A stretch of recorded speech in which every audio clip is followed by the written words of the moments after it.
For inviting me. It's my first visit to Austria, and it's a great pleasure to be here with you all. So thank you. My background is that I was a midwife, and I was frustrated at the lack of choice that women had for pain relief in labour. I was captivated by acupuncture, so I toddled off and trained 3 years in London, followed by some time in China to top it up. And I established a maternity acupuncture service in 1988 in a hospital in a maternity unit in the southwest of England. Excuse us having to turn around because we don't have our slides in front of us. Over 24 years, we treated about 8,000 patients, mostly for antenatal conditions, but also during labour and for postnatal problems. So it was a great pleasure. Sadly, the service closed in 2012.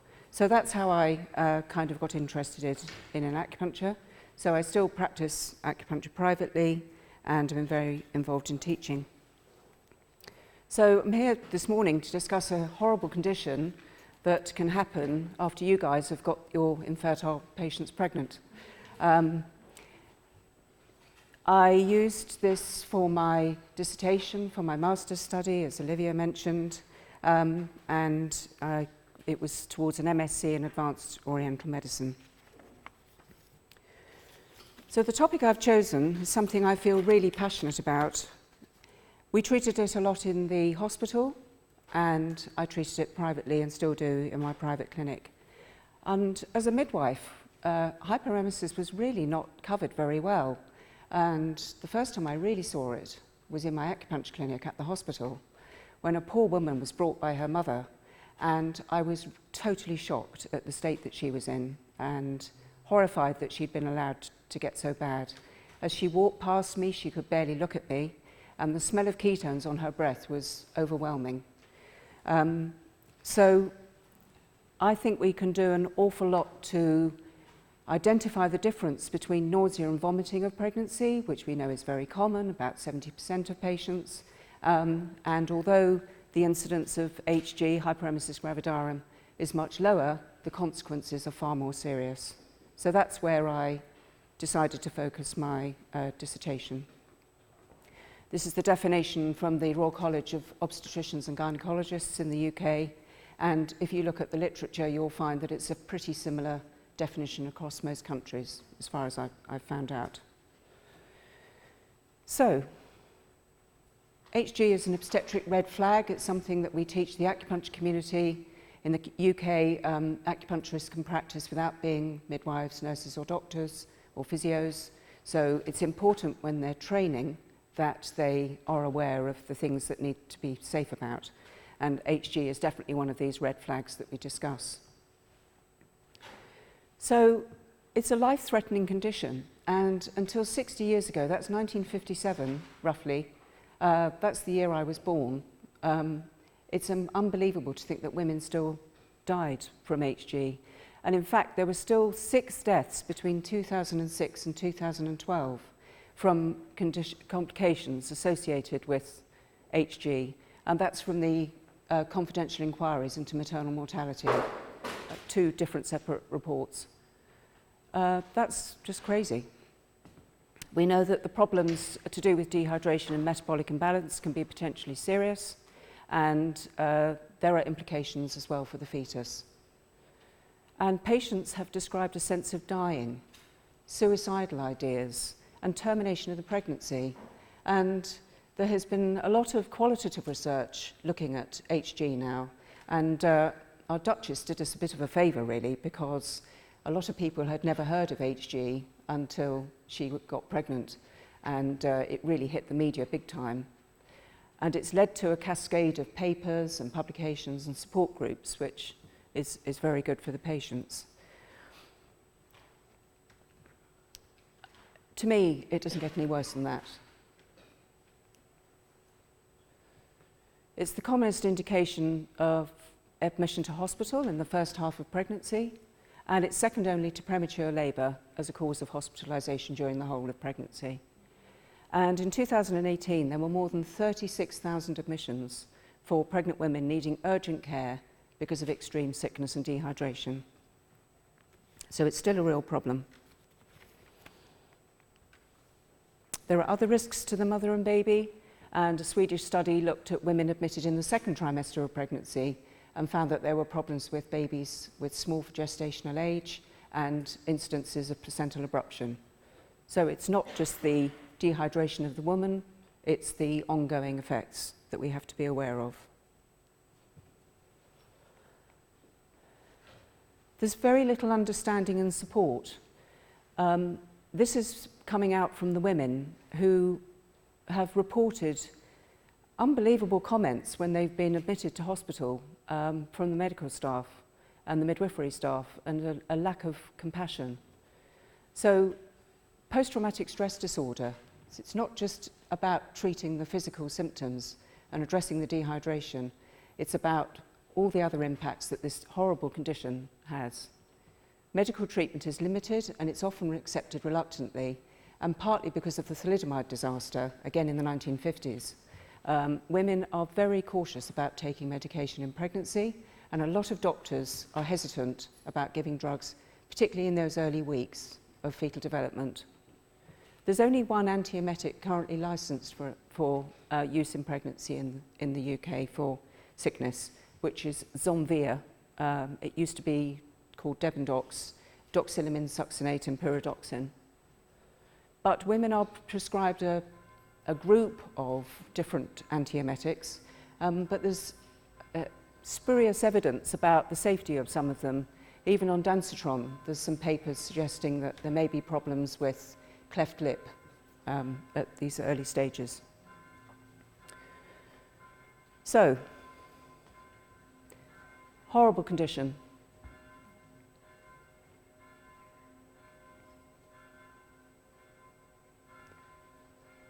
So I'm here to talk to you about my research today. I just wanted to give you a kind of overview about why I'm so passionate about the condition and what the women are saying about what they go through. I had to restrict my research to papers that were published in English, randomized controlled trials. And when I looked at the research on acupuncture for nausea and vomiting, there were a cascade of papers by Professor Dundee, who was an anaesthetist from Scotland, who went to China and saw acupuncture being used for sickness, and came back and published a lot of papers on post-operative vomiting, on chemotherapy-induced vomiting, and vomiting in pregnancy. And that led on to another cascade of research papers using acupuncture and acupressure. But if you look at them, most of them just focus on NEG1, pericardium 6. So I looked at papers specifically for HG, and I only found 3 RCTs in English. So when we're trying to have discussions about how fantastic acupuncture is for these conditions, and we're asked about where's the evidence, it's not great when you only have 3 papers to look at. The first study was published in 2000. It's by a Swedish doctor, and it was a randomized crossover study on only 33 women who had been admitted to hospital. The treatment first arm of the crossover had acupuncture 3 times a day for 2 days. Then they only had a 2-day washout period, which isn't usual for crossover studies. And then they switched groups. And the other group had placebo acupuncture, which, as we know, has an effect anyway, to a point 10 centimeters from the wrist. So maybe you could say it might be a useful pilot, but that's about as far as it goes, as far as I can see. The second study was from Croatia. This was also small numbers. It was only 36 women. They were all prima gravidas, and they were divided into 4 groups. So again, you've got very small numbers in each arm. One arm had bilateral pericardium 6 with Delfi, and they had this at 30 minutes a day for 7 days. The other group had acupressure to NEG1 pericardium 6. The third group had placebo needle, and the other group had placebo acupressure. And although their outcomes were positive, this study was way too small to be of any particular use. The third study was from Italy. This was slightly more comprehensive in that it had 88 patients, still small numbers, and they were divided into 2 groups. One group had acupuncture, and the other group had IV antiemetics and vitamin B12. They used pericardium 6, Neguan, Zhongwan, Ren 12, and Zhusanli, stomach 36. And they had that twice a week for 2 weeks. So you can see the difference. All very different methodologies. They were in English, but they weren't the first language of any of the authors, so there could be some possible discrepancies with translations. Study 1 and 2 only used P6, Neguan, and Study 3 used a protocol, Neguan, Zhongwan, and Zhusanli, on all the participants. So I looked at this and I asked myself, does this actually reflect what we do in our clinics, clinical practice? No, it certainly does not. So how useful is this when we're trying to make a case for why we should be in hospitals giving acupuncture for HG? So I thought, well, let's find out what the experts are doing. What are clinicians who are treating this a lot actually finding useful to give us some kind of idea about how we can do better? So I consulted the Oracle, and that's why it's called a Delfi study. And that's the cover of my dissertation, which I submitted in 2018. So if you're not familiar with Delfi studies, they are a technique which you use to develop consensus. It was used in the 1950s originally for warfare, but it has been used in other areas of education and engineering as well as medicine. And the idea is that you can use it to establish guidelines and look at the key components of an intervention. It doesn't require face-to-face contact, so it's very useful from a geographic point of view where you don't have face-to-face interviews, and that gives you wider group participation, and my study was worldwide. And it's defined by a group of experts and using a series of questionnaires, and you give controlled feedback and you're giving information on the group opinion. So that's basically it. And the other advantage is it's an appropriate methodology when there's lack of agreement, incomplete knowledge, uncertainty, or lack of evidence. So that certainly fit my criteria for my HG studies. It's anonymous, so people can freely express what they want to without any worries about what their colleagues might think of their comments. And by keeping it tight, you can reduce attrition, and you can use an expert group so that you know that the people you're asking about have a certain level of experience in the condition. So, there are other examples of Delfi studies with acupuncture. So you can see it's been used with herbal treatment for polycystic ovary syndrome, for phantom limb pain, for ART and hot flashes, and it's even been used to look at the quality of acupuncture by using a Delfi study. Oh, and now there's mine. So I used a modified 3-round Delfi consensus study. I used mixed methods. I didn't want to just ask about the points that the participants used for HG. I wanted to find out about the wider aspects, so I wanted some qualitative aspect to it about the wider treatment effects that they found useful. So you can see my research question, what's the optimal acupuncture treatment for HG? And I wanted to see what they thought was most effective and generally agreed upon, and I wanted to see if they could reach consensus, because Delfi is a consensus study. And the idea really was to inform good clinical practice so that this information could be shared with newly qualified practitioners, and also, more importantly, that we can get some more robust studies that are decent out there. I recruited 19 international acupuncturists from 6 countries with experience of treating HG. Some were known to me, but to reduce bias, I also contacted 8 international professional acupuncture bodies and 3 specialist acupuncture groups. They had to be English speaking, they had to practice TCM style acupuncture, they had to have been in practice for 5 years minimum and treated at least 5 cases of HG, and it was anonymous. So this is a flow chart of my recruitment process. I identified potentially 45, but it got reduced because mostly insufficient experience. 20 of them couldn't take part because they hadn't treated 5 cases they were really frustrated because they were very excited about taking part. And so that was a shame. But if you're going to define an expert group, you've got to have some kind of criteria. And because HG isn't particularly, thankfully, commonly seen in a private acupuncture setting, 5 cases is actually is quite good, even though it may not sound very many to us when we're treating it in hospitals. So that was my group, and that's a demographic, pretty equal, except there's only one guy. Most of them were girls, and they were fairly evenly matched otherwise. Most had been in practice between 11 to 20 years. You can see the organisations they belonged to, and a lot of them were affiliated with obstetric specialist groups.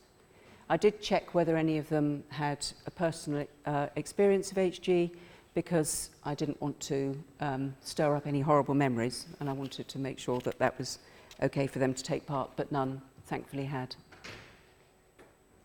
I used the SurveyMonkey as my platform for delivering the questionnaires. I had 19 questions. I used a 7-point Likert scale, from strongly disagree to strongly agree, with 5 as my cut-off point as general agreement. Round 1 and 2 were quantitative data with optional comments to gather the qualitative aspects, and round 3 was a summary and thematic analysis of the qualitative data. So I wanted to know about the points that they found helpful, as well as the wider aspects of treatment. And I kept the turnaround time tight to reduce attrition. So they had 2 weeks between rounds, so I was madly analysing the data in between. But this was a very busy group of practitioners, and I was very grateful that they gave me the time. So if you give it too long between rounds, you tend to lose people. They forget about it or they lose interest. So that worked, and I was a bit of a pain because I kept sending them reminders by email, but it worked. So this is how it looked on SurveyMonkey. This is question 1. It's important to make a differential diagnosis when treating HG, and you can see there was very strong agreement there. The scale goes up to 10, but remember, mine was actually only up to 7. It's just the way SurveyMonkey puts it out. So very strong agreement on this point, and you can see here the comments that my participants, apologise for the quality of that, but you can see the sort of comments that they made. So they had a free box to just write whatever they wanted about each question. These were the questions, and in round 1, I wanted to know about differential diagnosis, Chong Mai, pericardium 6. Question 5 was about the points, which you'll see in a minute, and I wanted to ask about the forbidden points, because that's a very contentious issue and important to think about when treating pregnant women. I wanted to know if they did support treatment between their acupuncture treatments, whether they found C-bands worn on P6 were useful, and about the frequency of the treatment. These were all things I really wanted to tease out from my participants. These were the points I asked about, and these were chosen from texts and other papers on nausea and vomiting in pregnancy. Now, obviously, there's a longer list that people might use, but again, I had to keep it tight, and I chose the main ones that kept propping up. After round 1, kidney 27 was added in, based on comments made by participants. And this was the sort of agreement. So you can see that there was strong agreement on some points, but not on others. And just to save time, I'll move on. Round 2, there were 8 questions, most related to the points that didn't really reach agreement. And there was one question where I asked whether they felt Chong Mai was the main pathology seen in HG. And the mean rating was 4.74 out of 7. And they were given a chance to decide whether they wanted to change their scores. Round 3 was the summary of their responses. I had 100% response rate from my 19 participants, which is fantastic. Looking at other Delfi studies, that's a really, really good result. It's as good as you can get. I was very happy with that, and I was very grateful. And I had 95% on the 3rd round. The strongest agreement was on differential diagnosis, and disorder in Chong Mai was also strongly agreed upon, but not whether it was the main pathology. And then, of course, kidney 27 was added in. The two acupuncture points which didn't reach consensus were REN 13 and REN 14. So they were invited to comment again with this new information, and that was the end of the participation. So that was the third round and final round. After the thematic analysis of the qualitative data, the issues that came up mostly were relating to safety, to practicality and technique. And then I asked whether there was anything else that I hadn't covered that they felt was important. So you can see things like timing of treatment, frequency of treatment, and safety issues they felt were very relevant. So I was very happy with that, and I felt some useful information had been gleaned.